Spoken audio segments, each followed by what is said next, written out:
Hey everyone, welcome back to Tech Savvy.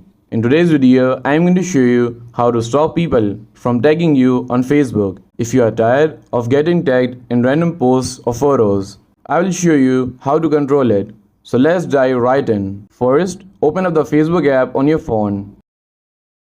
And once you are on Facebook, tap on the three lines at the top left corner of the screen. And then tap on Settings and Privacy.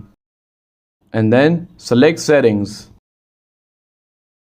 And once you are in the Settings and Privacy menu, you have to simply scroll down and you will see an option that says Profile and Tagging in the Audience and Visibility section. Once you find it, tap on it.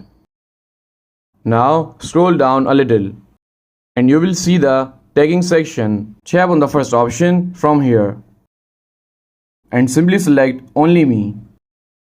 And now tap on the second option and select Only Me again.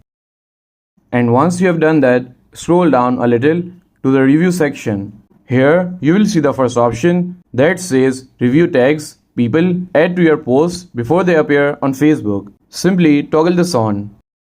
And the last option that says Review posts you are tagged in before the post appears on your profile. Toggle this on also. And that's it. You now have full control over who can tag you and how those tags appear on your profile. If you found this video helpful, please give it a thumbs up and don't forget to subscribe to Tech Savvy for more helpful content. And I will see you in the next video. Thanks for watching.